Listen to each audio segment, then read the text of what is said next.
and welcome to my channel. My name is Eberechi Igwe Wona. On today's video, I'm going to be showing you how to make a very simple world pocket. Like, if you want to learn how to make a super simple world pocket, and this one we're actually attaching it to a bomber jacket. So keep watching this video to the very end. So if this is your first time of coming on my channel, this is Eric's Fashion TV. Click the like button, the share, and subscribe. So see you in the video. Okay, so I actually had to make this last as part of the series for making pockets.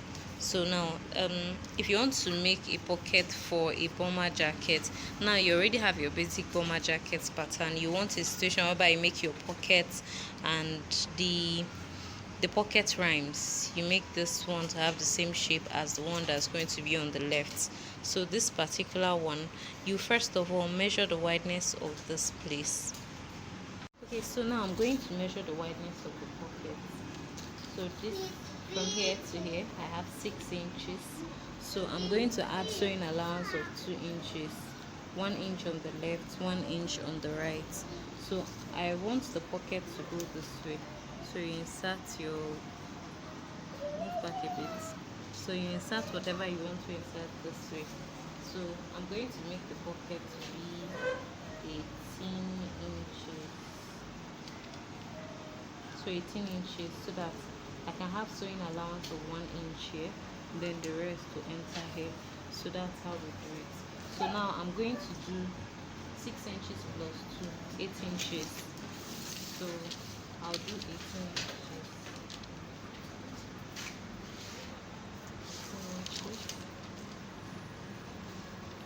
18 inches by 8 inches. 18 by 8. So we have something like this. Something like this. So this is the pocket.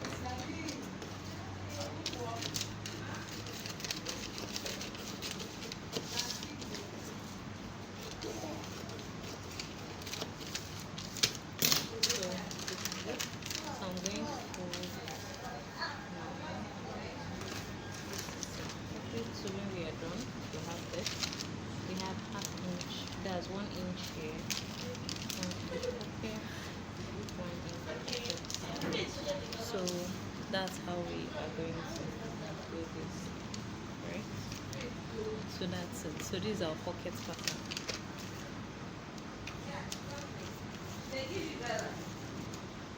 Alright. Medium gum stay is enough to stabilize the fabric.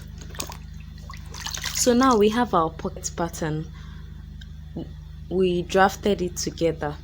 Now what I need you to do is to fold it in such a way that one side will now be shorter than the other one.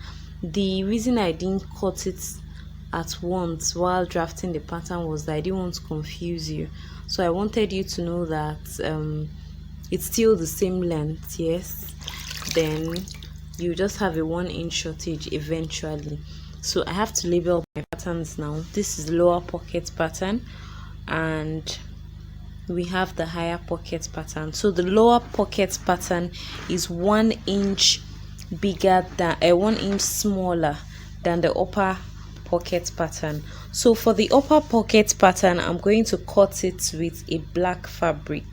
It's not compulsory that you cut yours with a black fabric, but I mean the appearance, what you want to be showing on your welt, that's the color that you're going to use. Or you can cut the upper part of that material to be black, for example. So now you also cut gum stay for the upper part to enable you to stabilize it. So I can cut this lower part with a lining, I can cut it with a totally unrelated fabric, but then I chose to cut it with this main fabric. So I also cut 2. Okay, so we worked on the surface pockets. The next thing we're going to do is that we will work on our welt pocket. So this is the bomber jacket. I'd like to get my positioning right for the pocket. I don't want a situation whereby I'm working on the pocket, the other side is looking like it's facing Sokoto, the other side is looking like it's facing Beulah, the other side is, I just want everything to be okay, like the way it was marked. It slanted to face the left, it slanted to face the right. Just let's just walk through that method. So I would use the pattern to get the exact position of the pocket. So I'm going to cut out the pattern like I'm doing now. After cutting out the pattern, I'll just mark it on that on the upper pocket pattern. I would leave 1 inch up, I'll leave 1 inch to the left, and I'll leave 1 inch to the right. On your own self, you can even mark out the width of the pocket. I think my width was about 6 or so, so you can mark out the 6 inches by ½ inch on the pattern, even without placing it the way I did. But if placing it this way helps you, good. So this actually helps me well. So, but sometimes I place it the other way too. So I'll pin it, and then I'll mark it. I don't want to miss the marking. I don't want to miss the pocket shape. So I'll mark it with a pencil, not a tailor's chalk actually. A tailor's chalk might give you something slightly thicker, especially when it's getting old. So you can use a pen, you can use a pencil. So I prefer to use a pen. So use a pen and mark all the way around. You are marking on the side where you're seeing the gum stay. Okay, so this is the wrong side of the pocket. So you're also going to do the same thing to the other side of the pocket.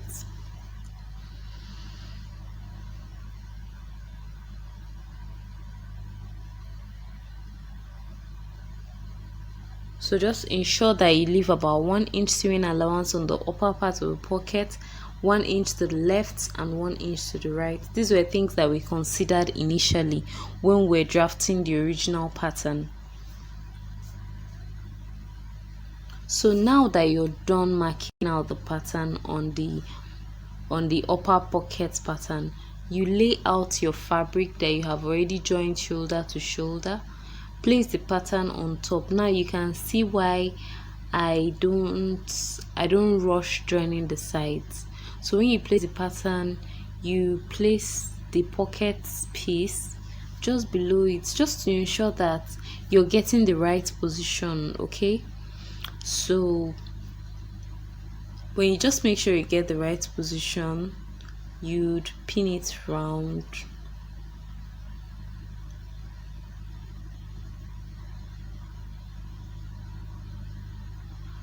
So at the moment,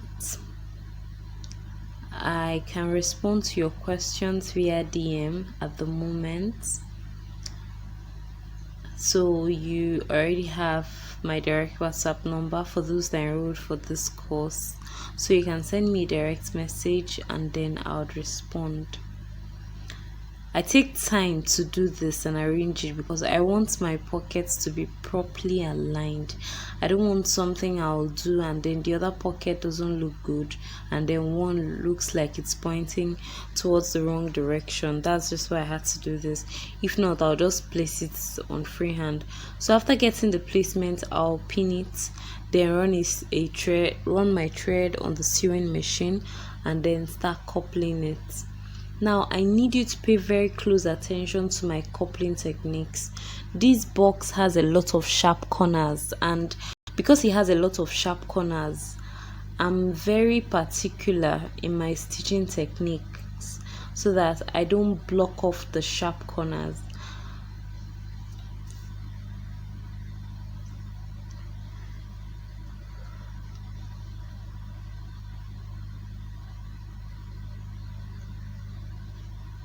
So you also do the same thing to the left pocket.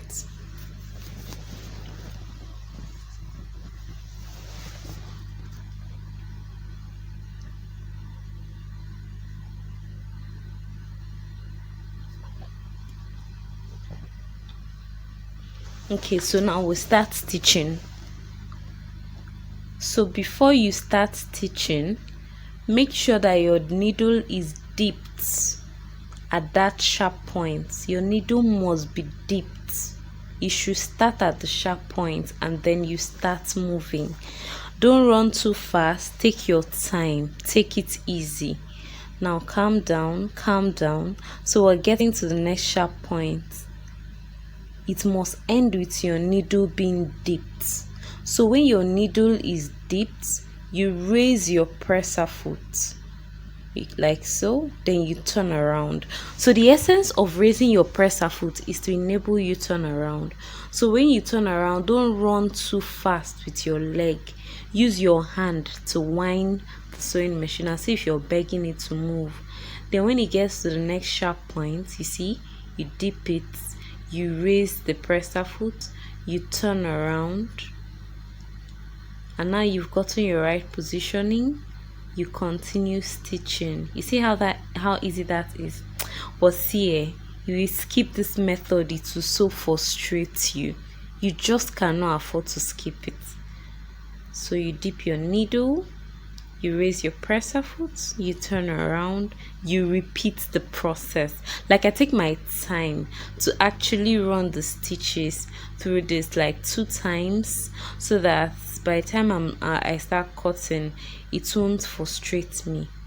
So if you're watching this particular tutorial as an excerpt from this course, how to fix a Welt pocket, on our YouTube channel, this video was brought to you courtesy of Eric's Academy of Fashion, and it's an excerpt from our bomber jackets online class, currently priced at 3,500. Below this video is a link to enroll for the course. Like, this course is loaded. Okay, so now we're done with this. You just mark something like a V with your pencil. I'm not using a tailor's chalk because the pencil gives me something very slim to work with. So you just direct your V to face the sharp corners. So you just fold and cut together like so.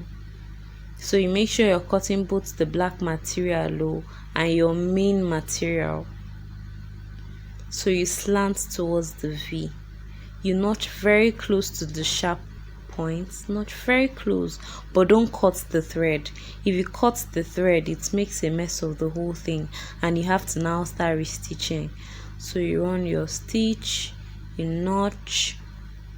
Like, this is practically the simplest and easiest method of making Welt pockets. If you just follow my steps, you will get it. So now you're going to drag this. Okay, this is what the inside looks like. So now you're going to turn this black fabric inside. For this fabric, I just used a plain black material, one of the remnants from our kimono art class. So I just turned it inside.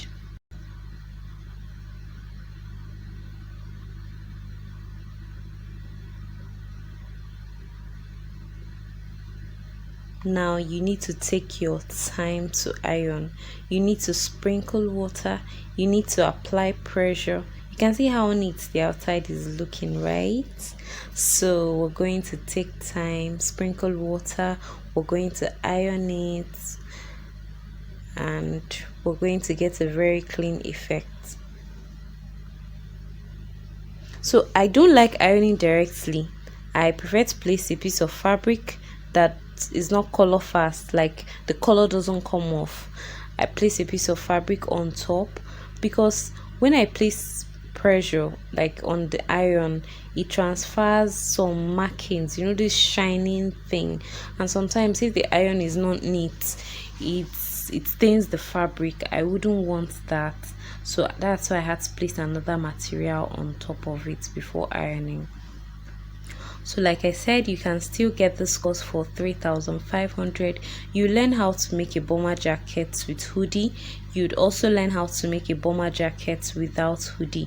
In fact, you can wear the inside and you can wear the outside.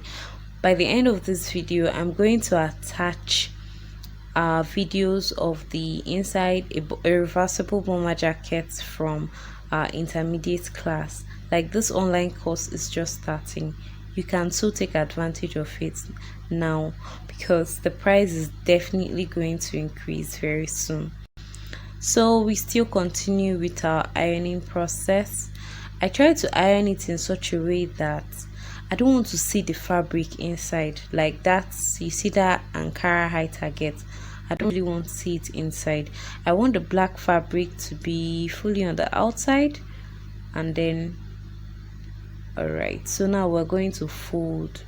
I just want to cover this hole. Don't fold something that will now exceed the wideness of this hole. Like the hole is like ½ inch, so I'm not going to fold it above ½ inch. I'm not going to fold it below ½ inch, so I'll just fold and cover. Okay, so the aim is to fold and cover. So you do it on this other side too. When you do it, you pin it, and then you sprinkle water again, and then you iron thoroughly.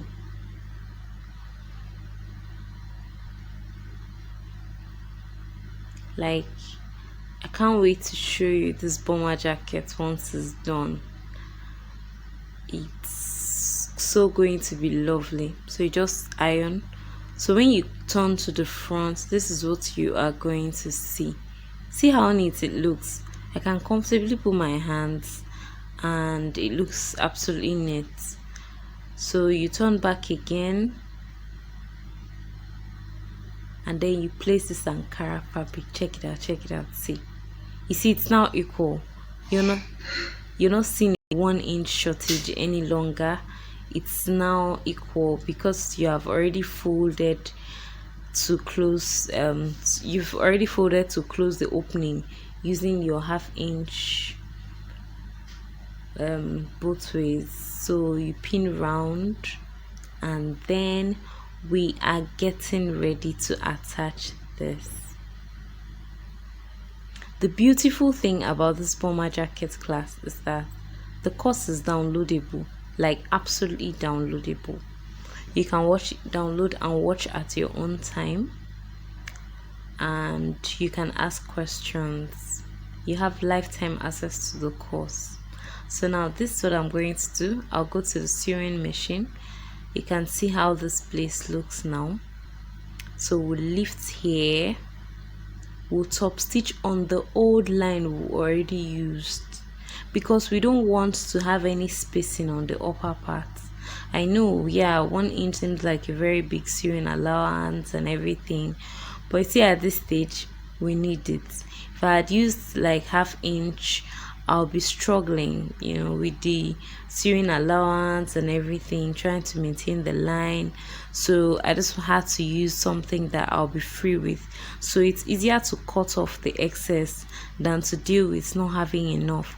So I'm going to lift here. You see this tiny ear right here? Okay, I had to pin the inside, so I have to remove the pin. If not, the machine needle is going to run over it and get broken. So I'm going to stitch it from that ear, making sure that I'm not grabbing the main fabric, but I'm just stitching directly on that ear, that line.